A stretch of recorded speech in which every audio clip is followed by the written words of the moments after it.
They say a man who represents himself has a fool for a client.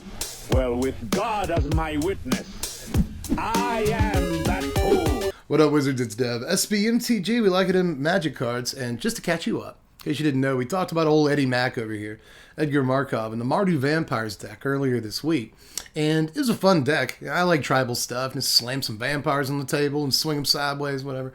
It's a lot of fun to do that, but Olivia, over here, just not in that deck. Didn't go well in that deck whatsoever. These two have just about no real synergy together whatsoever. And I like to think that that's an intentional design decision by Wizards of the Coast because they literally shouldn't be going together. This is weird. So I like what you're doing there, Wizards, and I see you. But I also think that these cards should have more synergy beyond like getting two physical copies of the card and like smashing them together to make them kiss. That's about as far as you can go with the synergy between these two cards. And their decks couldn't be too much more different either. I mean, Edgar goes, and these Mardu Vampires are Blood on the Snow builds and stuff, but Olivia goes in a deck that I have loved for years. Those dinosaurs like me out there who played during the lost era of Magic the Gathering about 10 or 15 years ago, you may remember a deck called Solar Flare, and I've never figured out why it's called that. 15 years of this deck existing, and I still am not 100% sure why it's called Solar Flare. I think it might be because there's a Dragon Ball Z attack called Solar Flare, and whoever built the deck thought it was really cool, and that's how we used to name decks. Do you guys remember that? Before we had, like, Teamer Humans. That's not a real deck, but you get what I'm saying. Before we had names for everything, we used to call decks like Full English Breakfast. Do you remember? That was a real deck. Can we go back to doing that? But anyway, kind of going off on a tangent I didn't plan here, but that's why you come to the channel. Anyway, Solar Flare, back on topic, was a control reanimator hybrid that didn't necessarily rule the world or anything, but did very well in tournaments for about a 6-month span. And ever since then, we try to revive it every single season. At least I do. At least what feels like every other season or so. If you're a fan of the channel, you've been here a while, you've seen me talk about Solar Flare before. It's a deck that I really, really like. And we can kind of play it again. It's no longer sort of base Esper because we really ought to play some Olivias in the deck. You see, I've always loved Reanimator decks, but one thing that I don't like about Reanimator decks is the numbers, right? You have to run at least like 8 reanimation spells in the deck, plus you have to have a bunch of like huge top-end creatures that it's really hard to cast, and if you get them in your hand in the early game, you also have to have ways to discard them. You gotta have milkshakes to bring your boys to the yard and all that so that you can reanimate them later on in the game. So there's a numbers war going on there where you have to run a number of reanimation spells, a number of creatures big enough to actually reanimate, and a number of things to put those things in the yard in the first place. So there's a numbers puzzle here that can sometimes be really difficult to put together, and it ends up being really clunky and all that. But in this case, Wizards gave us a reanimation target and a reanimation spell in the same card. And this makes the math a lot easier. Having access to this card is kind of like having 3 extra slots when you're building this deck, and those are indispensable slots. So when it's in your graveyard, you'll just reanimate it along with the big chunky boy when she swings, and you'll just get to work that way. But if you draw it in the late game, you just play it out of your hand and reanimate a dude along with the Olivia when she gets to swinging. And just the fact that this has haste in the late game when you top deck it is a huge important thing, even if there's nothing in your yard to pull out, but there will be most of the time.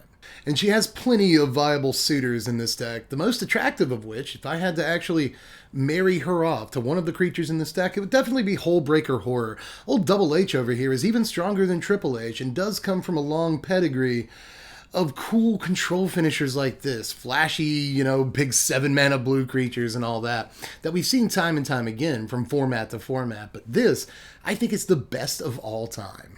And it's great to reanimate alongside Olivia if you have open mana, and it's easier to do that than you might think in this deck. You can reanimate Olivia for just 4 mana, and then bring this into play when she attacks, and then suddenly you've got a bunch of open mana to cast spells, protect your investment. That's important because this will allow you to bounce whatever spells you want to bounce that may be targeting one creature or the other, or just bounce the creatures. You can bounce the Olivia, you can bounce the Hullbreaker Horror, which happens an awful lot, or you can just bounce any creatures your opponent have that might be able to block. So there are This is a great combination of cards right now, in my experience. Hullbreaker Horror is what you want to reanimate 9 times out of 10 with Olivia, but if the game gets late and you rip this off the top of your library, or you don't have an Olivia, or even if sometimes you do have an Olivia, you just cast the reanimation spell, get back Hullbreaker Horror, sit on open mana, and win the game, because that's what happens. If you have any open mana and the spells to cast with said mana while you have a horror out,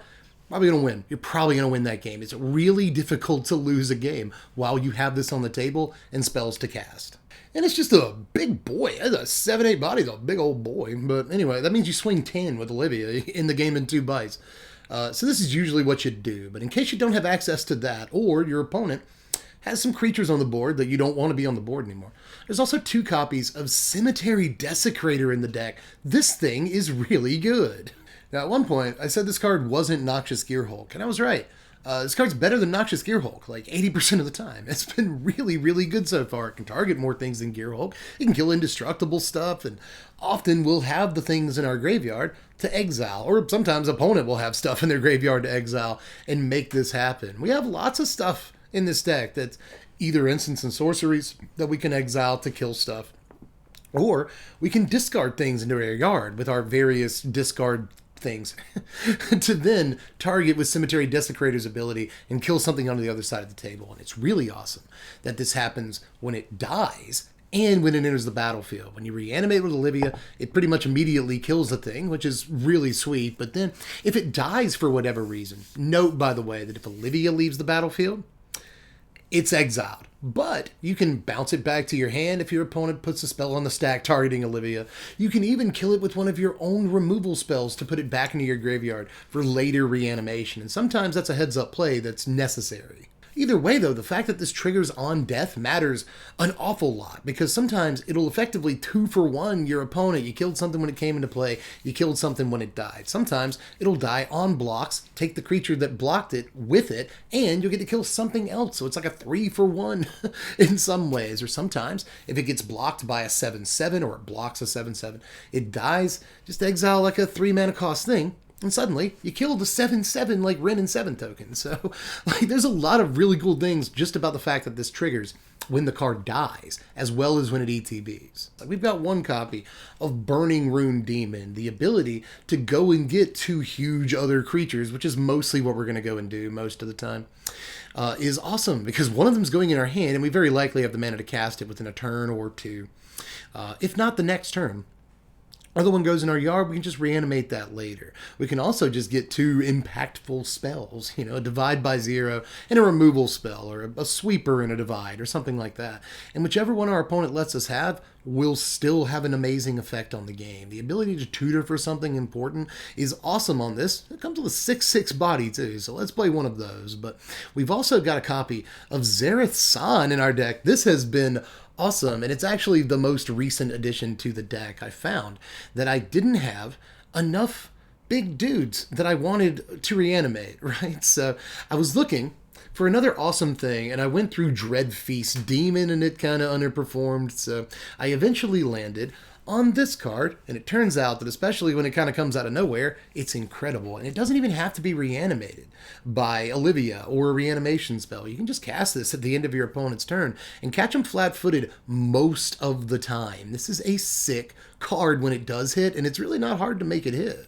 I'm telling you, there's some other reanimatable creatures that you can try in this deck, but if you haven't tried Zareth San yet, give it a whirl. I know everybody wants to play like Angie and Drana in this deck, but I didn't end up on any legendary vampires whatsoever. As weird as that sounds, we're just going to try to get to the point in the game we have enough mana to play Olivia and then protect her with a Fading Hope or something like that.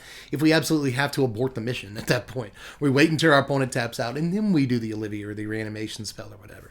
We wait until we have enough to cast the reanimation spell and then divide by 0 whatever our opponent tries to do about the Olivia. So we have a lot of game plans, paths to actually making the Olivia work, and almost none of those turned out to be legendary vampires, because most legendary vampires are bad in comparison to the things we could be playing. Like our final reanimation creature. It's going to look a little weird, but it's Lear. I know, chicken, it's weird. You can yell about it. It's a weird card, but it's actually one of the most important cards in the whole deck because we've got all the same Fading Hopes and Divide by Zeros and removal spells and card draw and stuff like that that you can recast in the Grixis deck that you usually see this card in. But in this deck, we've also got reanimation spells that we can recast with Lear, and that is nice. At that point, Lear basically reads that you can just cast anything from your yard, right? You can cast creatures from your graveyard, you can cast spells from your graveyard. So just having a reanimation spell in your yard effectively makes it to where you can get whatever you want as long as you have a Lear on the table. And that's pretty nice. And just like those other decks that she's in, we can also wait till we get to the point we have 7-8 mana up, play our Lear, have Divide by Zero, Fading Hope, something like that, to protect the Lear in case something goes wrong. So we often play much the same way that the Grixis decks do, but we have a weird second dimension that they don't have. Like, sure, they're trying to cast Darwin's Epiphany or whatever, or they're just trying to control you out of the game. But we are able to actually cast creatures with our Lear, and no other deck can do that, and it will matter. But speaking of reanimation spells, I might as well tell you that we're playing 4 copies of Return Upon the Tide. I think it's the best reanimation spell that we can play right now. We can foretell this on turn 2, discard 2 things on turn 3, one of them's an Olivia, and then on turn 4, go ahead and just reanimate the Olivia in something crazy, and sometimes that'll just win you the game, basically. Right? Your opponent will have played a 3 or 4 drop, all their mana's tapped. They don't know.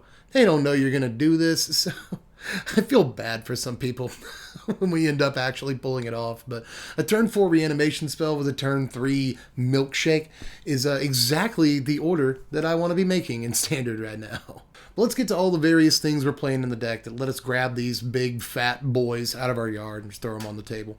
We've got a lot of milkshakes in this deck, and a lot of them also draw cards, and some of them even ramp for us. We've got all 4 copies of Prismari Command in this deck, and a copy of Seize the Spoils, mostly because I wanted a 5th copy of Prismari Command. Prismari wins this war here, because not only does it create a treasure token just like Seize the Spoils, but it discards 2 cards, and in this deck, that's actually what you want. We're also playing 1 copy of You Find the Villain's Lair and 1 copy of Scattered Thoughts. Now, You Find the Villain's Lair is the only counterspell in the deck. We can't play too many actual counterspells in this thing because Lear has text on it that basically renders counterspells dead. The good thing about You Find the Villain's Lair, though, is that it's not always a counterspell. If you have a Lear out and the counter mode is dead on it, you can just use it to fuel your graveyard more, or maybe draw into the sweeper or the removal spell or whatever. We've got Divide by Zero and Cathartic Pyre, 4 copies of both of these cards. Pyre is awesome. This card is really good, it turns out. Just being able to blow up small creatures in the early game while also occasionally being able to, especially against control decks, fuel that graveyard on turn 2 some of the time. It's just, this card is tailor-made for this deck. There's a lot of cards in Standard that seem tailor-made for this deck. Cathartic Pyre is at the top of that list, but Divide by Zero is up there too. Now, you can learn with this, and there are plenty of situations where this is effectively a counterspell even when you have a Lear on the table. All 4 copies of this, because again, everything. It does all the things. It bounces Lear, it bounces Hullbreaker Horror sometimes, it bounces Olivia back to your hand so you can use it again. Anything that maybe you want to bounce back to your hand when they want to kill Olivia so that you don't lose it forever. It bounces key spells from your opponents, often battles Alrund's Epiphanies and whatnot, and you can learn with it and get that Mascot's Exhibition, get that environmental sciences to help you get your land drop. But you can also drop big creatures in the yard and draw more cards. So Divide by Zero is somehow, if it's possible, even more flexible in this deck than it is in other decks. But we've also got 3 copies of Fading Hope, 1 copy of Infernal Grasp, and 2 copies of Battle of Frost and Fire to finish the deck off. I was originally just playing 2 copies of Fading Hope, and I wedged in a copy of Null Priest of Oblivion to kind of flesh out the 2-drop slot. But it turned out that Null Priest wasn't actually as good as I wanted it to be, in just about any capacity. And the 3rd copy of Fading Hope was just always going to be better than it, right? It can save your creatures, and that's often very important, as we've discussed. Or it can just be a way to gain early tempo off of the opponent. The Scry is important. It bounces tokens to great effect. There's a lot that Fading Hope does right now, and if that card has not demonstrated how amazing it is to you by now, I don't know that you're playing Magic. I really don't. Fading Hope is in some ways one of the best cards in the entire deck. Play this. Now here's the mana base right here. That is a lot of dual lands, you may have noticed, but do play some basics. There's not a whole lot in here, but do play some basic lands so you don't get completely put all the way into the ground by Field of Ruin which is legal to play in Standard. So don't just take my advice, play basics in your deck. But aside from that, also play Port of Carfell in this deck. I like the way this deck is looking because Wizards gave us a decent reanimation spell. It gave us a reanimation spell that we can play in the creature base, and it gave us a reanimation spell we can play in the mana base, and that gives this deck the slots, again, that it needs to be the control deck that it wanted to be all along. Now let's look at the sideboard, and I want to go ahead and talk about the 3 lessons that we're playing: Environmental Sciences, Teachings of the Archaics, and Mascot Exhibition. Shouldn't have to tell you why these cards are good at this point, because time and time again, we've seen that it is worth devoting some sideboard slots to lessons in best of 3. Often it's just 2 sideboard slots, Environmental Sciences, Mascot Exhibition, but in this case, we're also playing Teachings because this deck does want to draw cards and will often get low on cards with the amount of cards it has to discard. So keep that in mind. I'm playing all 3 of these, but no more. We have plenty of other sideboard slots to explore. We've got things like 3 copies of Duress in here to deal with the control matchup. It's not uncommon to see Duress in the main deck of Lear decks, but we're a little crunched in terms of sideboard slots, so I'm only playing this in the board, but it can be an absolutely indispensable card for those control matchups where you need to get the counterspell or the removal spell out of your opponent's hand before you make moves trying to reanimate Olivia and stuff. So very important card, but we've also got stuff in here for the aggro matchups. We've got the 4th copy of Fading Hope, because why not? Great tempo and obviously good, even if we're not using it on our opponent's creatures. Cinderclasm is in here, just a 1-up for the aggro matchup. So we've got 2 copies of Shadow's Verdict. You could play Burn Down the House in this slot too. Both of these can be recast by a Lear, but Shadow's Verdict doesn't kill your Lear, so I went with that. Aside from that, there's also Infernal Grasp in here for another removal spell, just to blow up big stuff if that's what you got to do. There's 2 Wash Away, which won't always work with the Lear, but are important in those Epiphany matchups, because you won't always have a Lear out, let's face it. Aside from that, it's just nice to have a counter from time to time. And before we get to the example game, which I believe is fairly long, if I'm remembering correctly, let's talk a little bit about these power rankings over here. A final score of 68, which is a very good score, even though it scores pretty low in some categories. We do have really good defense. We've got a fair amount of removal in this deck. We've got a good amount of bounce to where we can get some tempo on the opponent. And once it's time to put the foot on the gas, we can freaking do that too, you know? We can just reanimate Olivia or a Hullbreaker Horror. I can't tell you how many times, guys, it's been important to just 4 or 5 mana reanimate Hullbreaker Horror. Ooh, I've got 3 open mana now, and I have access to Divide by 0, so I guess I win the game. Like, sometimes that's a good enough thing to do. Like, Olivia is not the end-all, be-all in this deck. If you can get a sweet play in with Olivia, please do it. But also note that you have options when reanimating things most of the time. You can stall the game out as long as you want to, or you can hit that turn 4 beautiful curve, reanimate Olivia and a Hullbreaker Horror, win the game that way. So there's a lot of different ways to do stuff in this deck, and the deck has a lot of tools to make different game plans work for it. So let's take a look at the game that we captured for this. I think this is a really good example of how we're not just a turn 4 reanimate huge thing, win the game that way deck. We can also play a very long game. Here in the early game, we're going to Cathartic Pyre and put both an Olivia and a Lear in the graveyard. Now, I will not foretell the Return Upon the Tide on turn 2 and then foretell on turn 4. I'd rather hold up mana here and divide the egg. I could have also Prismari Commanded, but I plan on casting that soon enough against this deck. Here, we're just going to play a land and then hold up for Scattered Thoughts, even though I thought about playing the Environmental Sciences there. Opponent passes turn, and we get the Scattered Thoughts. This puts a couple of important lands in our hand after the opponent hits Unexpected Windfall. We put a Burning Rune Demon in the graveyard there. Now on our next turn, we reanimate the Olivia, and it goes back to our hand thanks to a Fading Hope. Again, this is a reason why I chose this game as an example, to show you that you can play through a Fading Hope. A lot of people are going to say, oh, this deck is bad because Fading Hope and bounce spells and stuff. But again, we can play a long game and get through those spells. It's a little later on in the game and we've hit our Olivia and we actually get to hit Burning Rune Demon off of it. Now, our opponent's going to Divide by 0 the Olivia. This is one of the reasons I chose the Burning Rune Demon. I wanted the enter the battlefield value in case the Olivia didn't survive. But since we were able to get this ETB trigger, we're able to go get a Hullbreaker Horror and a Zareth San. Opponent actually gives us the Horror and puts the Zareth San into our graveyard.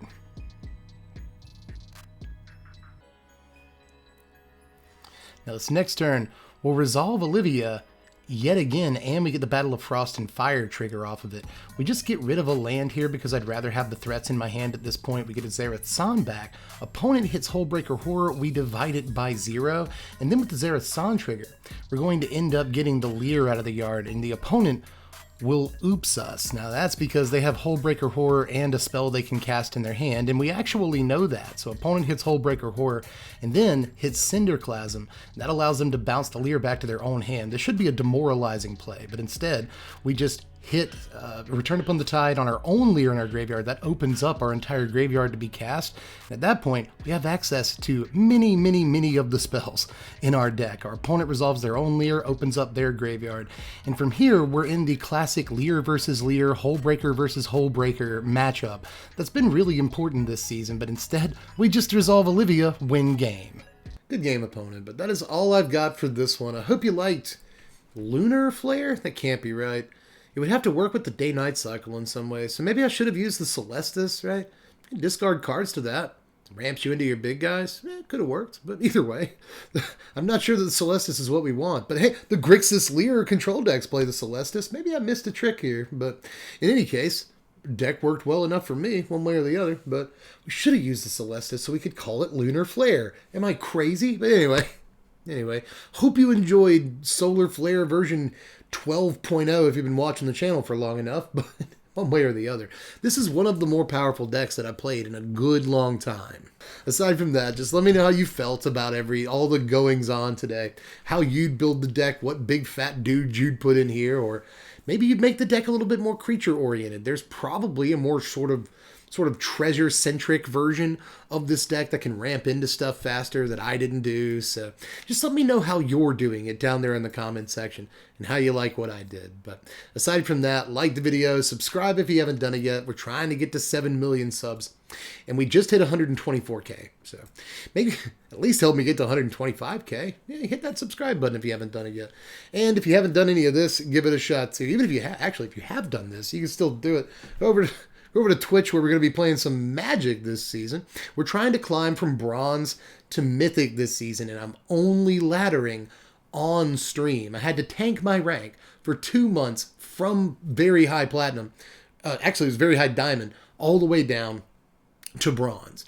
And this season, we've only had 2 streams so far.